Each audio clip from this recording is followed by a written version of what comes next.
আমার বন্ধুরা, আসুন একটা সুন্দর পথ যিশাইয়া 25-9 বলি। দেখুন ঈশ্বরের আত্মা এখানে কি করে রেখেছে। 3টি অংশ রয়েছে। প্রথম অংশ, সেই দিনের লোকে বলিবে, এই দেখো ইনি আমাদের ঈশ্বর, আমরা ইহার অপেক্ষায় ছিলাম, ইনি আমাদেরকে ত্রাণ করিবেন। এটা প্রথম অংশ, একটা সত্যি সুন্দর বাক্য। দ্বিতীয়টা হলো, ইনি সদাপ্রভু, আমরা ইহার অপেক্ষায় ছিলাম। সেটা অন্য কেউ নয়, উনি নাসরিত যিশু। অনেকে এখনো মসিহের অপেক্ষা করছে, যিনি 2000 বছর আগে এসেছেন।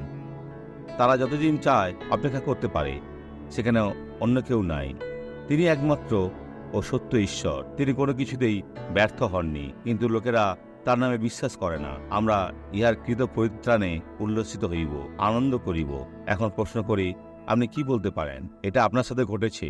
আপনি কি আশীর্বাদপূর্ণ স্বাস্থ্য পেয়েছেন? আপনি কি উন্নতি করেছেন? বিবাহ কি ভালো চলেছে? আপনি কি ঈশ্বরের সফল ব্যক্তি? এখনো কি জীবনে হোঁচট খাচ্ছেন? সেই ধন্য ব্যক্তিকে দেখুন। আসলে চলাও যেমন কষ্টকর ছিল, তেমনি বাসে ওঠাও। সেটা কি ছিল?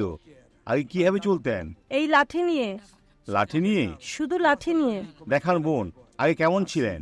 এইভাবে যিশু আপনাকে সুস্থ করেছেন। যিশুর নামে। তাহলে এখন সবাই এইভাবে চলুন, মাঝখানে যান আর চলুন, মাঝখানে যান। এখন আপনি যিশুতে বিশ্বাসী, চলুন। সেটাই। বোন, কতদিন এইভাবে রয়েছেন আমাকে বলুন। 5 বছর।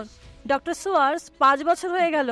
তাহলে ঘুরুন, ঘুরে দাঁড়ান, এখন আনন্দের সাথে চলে আসুন আর একটু দৌড়ান, একটু দৌড়ান। বন্ধুরা, ওনাকে দেখুন। ঈশ্বর অদ্ভুত, আমাদের ঈশ্বর অদ্ভুত।